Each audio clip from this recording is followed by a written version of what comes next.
This is John McQuay with 8541 Tactical, and as you can see, we are not in the studio today. We're actually on location at our little camp somewhere outside of Bloomington. Up here spending a little time with the family, but I figured I can go ahead and shoot our Mail Call Mondays, and you guys will probably be seeing this either Tuesday evening or Wednesday morning possibly, because we really don't have a good enough internet connection up here for me to be able to get this uploaded. But nevertheless, let's go ahead and get on with the show.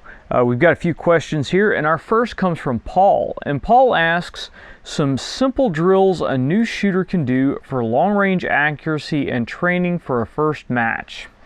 Well, Paul, it's some great questions, and it's actually one that I struggle with time and time again when I go out to the range to train. You want to do stuff that is going to keep your training fresh, but you also want to do some realistic training that's going to really replicate the kind of stages that you'll run into at your average PRS or your average local match. Just laying on your belly in a comfortable prone, punching holes at 100 yards, really is not going to do it if you're training for the types of tactical matches that we usually shoot. What I suggest when you go out is really pick a skill that you're going to work on for that specific training session and make sure that everything kind of supports that. So if you're having some issues with, for instance, your cold bore shots, while you'll only really get one cold bore shot for that training session, you can still set up your stages so that you are shooting them similar to the way a cold bore stage will be run. So either start behind the rifle in a comfortable position and make sure you get your shot in under time, or you can start standing behind the rifle and have to drop down behind it load. However the cold bore stages that you have shot in the past are run, and they're run in a variety of different formats. If you find that you're having some issues with regular paper stages, then you can set up something like a sniper's high dot drill. Those are really good for testing your accuracy under time, and that, believe it or not, is actually one of those things that I'm struggling with right now, shooting close range paper stages under time. So a sniper's high dot drill, and we'll leave a link to that down in the description below, that will really help you get on the trigger rapidly and get a well-aimed shot off. And it starts off with rather lenient time limits, and then cranks down to some really tight time limits. Another good drill, I will usually shoot barricade drills once every couple of weeks, because almost every single match that I go to will have some kind of barricade that you have to shoot off of. Luckily, we have a couple of barricades at our local range that we keep squirreled away, and I can drag them out onto our rifle range and set them up because I train during the week when it's not real busy. If you train on a busy range where they won't let you go forward to the firing line to set up a barricade, or they're just kind of strange that way, then as long as you have some flexibility on what the surface you support your rifle on is, you can do some varying different things like chair drills. Pick a target downrange that you're going to shoot, preferably a steel target, and you can practice shooting off of different levels of a chair, off the top of the back, off of the flat of the seating surface, off of the rungs underneath the chair, and that will help you with getting your rifle on a unsteady surface, stabilizing that rifle, and then getting the shot off. It'll also help you with threading your rifle through the varying different levels of that chair. Really what we run into in some of the barricades when you're shooting longer rifles, like the Accuracy International AT that we took to the Oregon Sniper Challenge, although that's only a 20-inch barrel, when we screw the suppressor onto that, it ends up being a rather long spear-looking device, and you have to pull it out and thread it through each one of the different steps. So that will help on a chair drill. I prefer to actually use a regular barricade, but I realize some of you guys might not have access to that. Finally, one of the best things you can do if you're really limited to what you are able to shoot on the range, if you can only shoot prone or if you can only shoot on a bench, then you can practice keeping your rifle unloaded, have the magazine in your hand, stand up behind the rifle, and rapidly get on the rifle, get the magazine in, bolt up around, get the crosshairs on target, and break your shot. And you can just practice on cranking that time level down and down and down until you have to get that shot off really rapidly. Another thing you can practice just about anywhere is rapid bolt manipulation, and that's staying on the rifle, staying in position, and racking that bolt and getting your fresh round in. You need to practice trying to get into a really consistent position. That way when you fire the shot, your crosshairs don't totally leave the target. You can get back on target really quick while you're running that bolt and then get your next shot off. So I hope that gives you a little bit of ideas of different things you can do. I try not to have the drills too structured because I really like to be able to go through, and as I'm training on a specific skill, but I'm keeping my eyes open to other things that I may need to work on. So I hope that gives you guys a couple of ideas. Now our next question comes from Devin.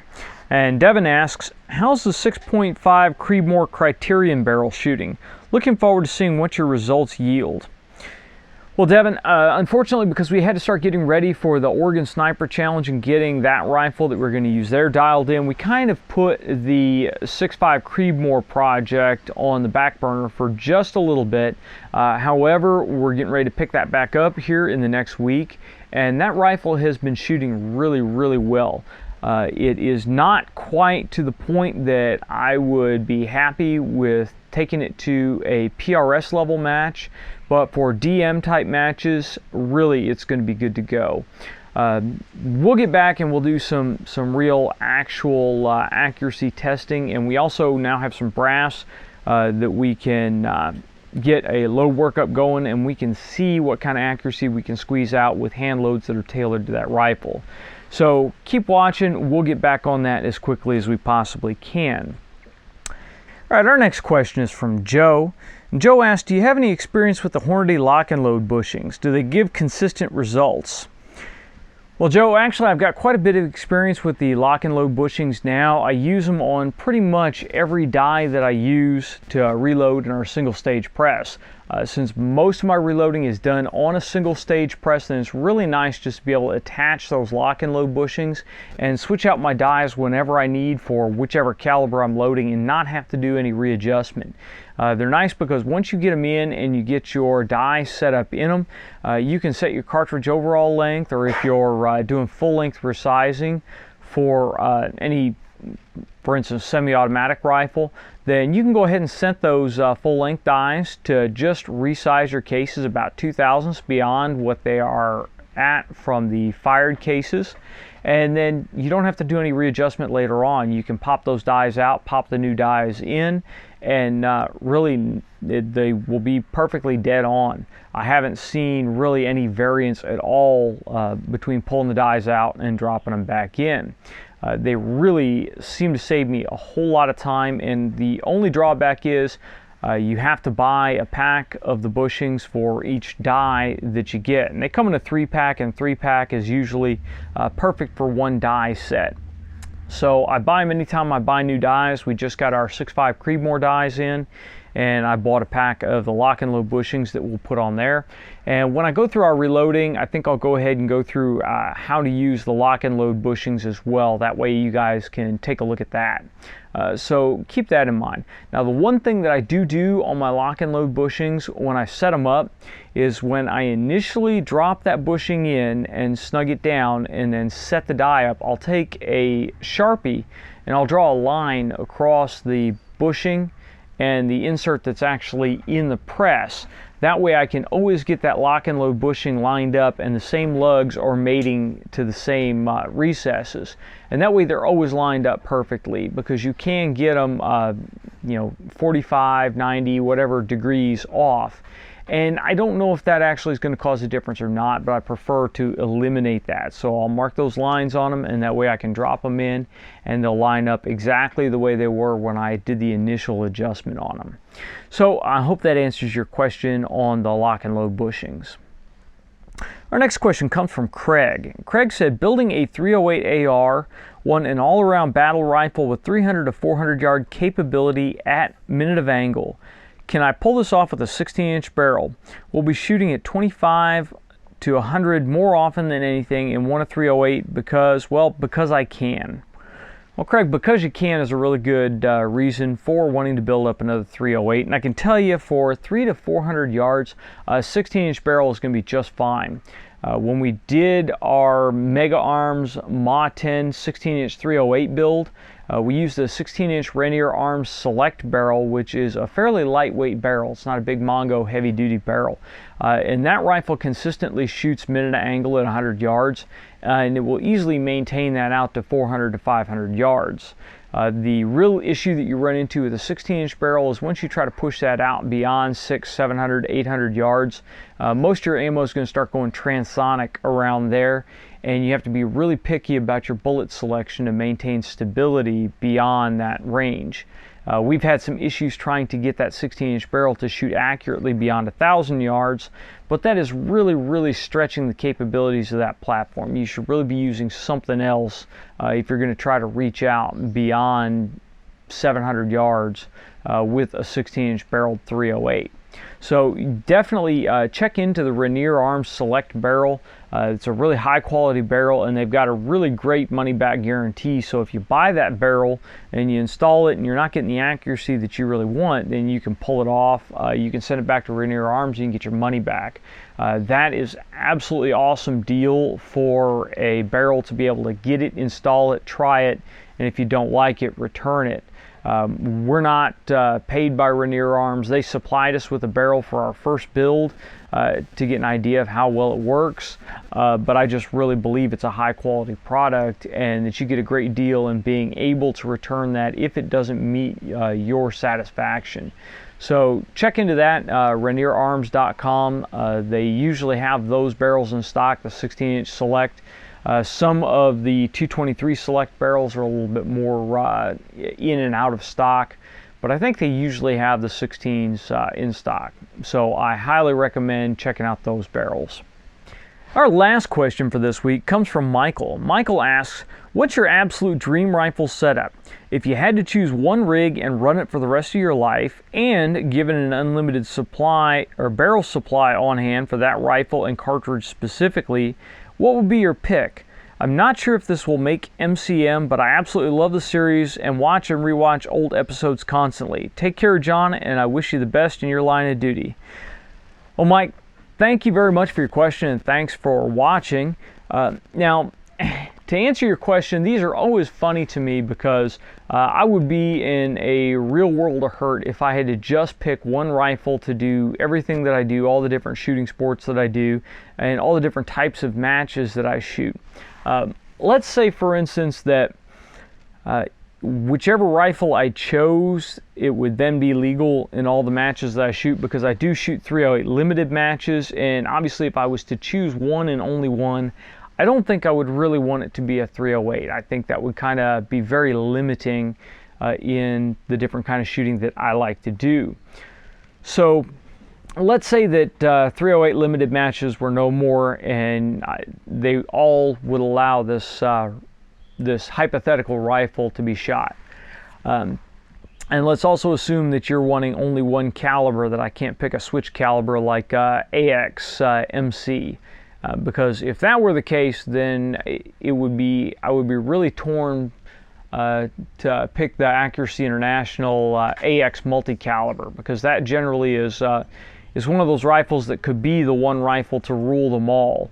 You've got everything from a short action to a full Magnum, so you could go from 308 all the way up to 338 Lapua Magnum or 338 Norma or something like that in one rifle package.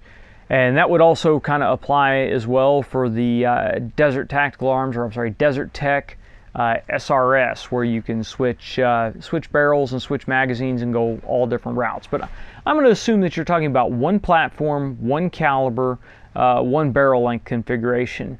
And interestingly enough, we are actually in the midst of the build on that particular rifle. It would probably be the 6.5 Creedmoor Ma 10 build. And there are a couple of reasons why. I like shooting bolt rifles. I enjoy the skill level that it takes to run a bolt rifle quickly. I like the feel of shooting bolt rifles versus semi-automatic rifles. But the more matches I go to, the more stages I keep seeing where I think to myself, wow, a semi-automatic rifle really would have been an advantage on that stage. Even something as simple as shooting a barricade where you're shooting and moving to the different positions, just being able to, as soon as you get the trigger reset on that shot, flip the rifle to safe, move it to the next, flip it back off safe, and fire your next shot without having to manipulate the bolt, without having to worry about keeping that bolt back and moving to the next rung. Just really to be able to just worry about your trigger reset. And a lot of the different stages will allow follow-up shots if you miss the first shot up to a certain maximum number of shots for the stage. So being able to fire, watch that follow through, watch that impact on target, and immediately send another round without having to come off the gun to cycle the bolt, or being able to even, not even having to release your firing hand and possibly disturb your position, just being able to ride the rifle through recoil and send the next one. Semi-automatic platforms are really starting to look like the more advantageous platform in a lot of these stages. Now, the hang up is what we're experiencing with the 6.5 Creedmoor build right now, is that it still is not on the surgical accuracy side the equivalent to a bolt gun.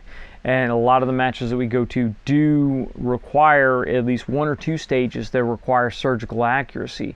So there's a good chance that you're going to give up some points there. A lot of rifles, really, you're not going to be able to get the consistency on that first shot from a semi-automatic rifle that you are a bolt gun. But I'm still starting to believe that the benefits of the semi-auto are starting to outweigh the benefits of the bolt gun. And we're going to see that when we get the 6.5 Creedmoor tuned in, dialed in, and I start to take that to a couple of matches. We're going to see if I find any spots in those matches where I feel I could have done better with a bolt action rifle. So I'd have to say right now, if we're able to get the 6.5 Creedmoor Mod 10 down to about a half MOA rifle, then it's really going to be something that I'm going to lean towards going to these matches. It's quick and relatively inexpensive to replace the barrel on it, since we're looking at about $400 for a replacement barrel. The rest of the components in the rifle should last for a very long time, so we're good to go there. Ammunition, I think 6.5 Creedmoor is going to be around for a good amount of time, and if for some reason it isn't, 6.5 bullets I can definitely guarantee are going to be around for a while, and we can make 6.5 Creedmoor brass out of 308 brass, which will be around for a while. So if I had to choose one rifle to rule them all, right now it would be the 6.5 Creedmoor Mod 10 with a 24-inch barrel on it, and I think that really would be a good all-around for precision rifle gunning. Hope that answers your question on that. If you guys have liked this episode, or you have any questions or comments on anything, please leave it in the comments section below, or send it to us on Facebook or Twitter. If you've liked the episode, please make sure you like, share, and subscribe. Thank you guys for sticking with us, and I hope you understand why we're getting this episode out a little bit later.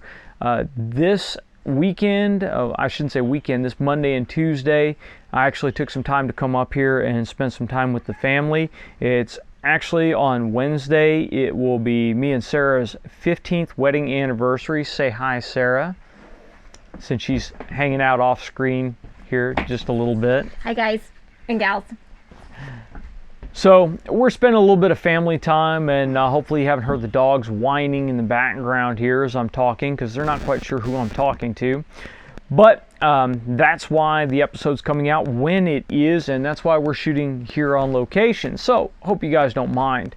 We're looking forward to getting back into the shop, though, trying to get back into the swing of things and get back on some of the projects that we've got going. As I said, we still have the 6.5 Mod 10 build in the works. We've got the Ruger 1022 project that we are going forward with. We got some more parts to put on that, and to show you guys how that Ruger BX trigger worked. And we've got the new Collis scope in that I just got to shoot my first match this last weekend with. So we've got some information coming on that. So make sure you guys stay tuned. And until next time, get out and shoot.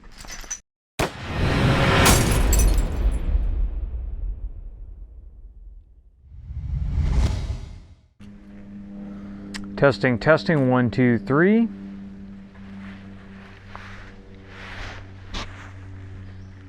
Rolling sound. Rolling video. Trying not to fall off the porch. If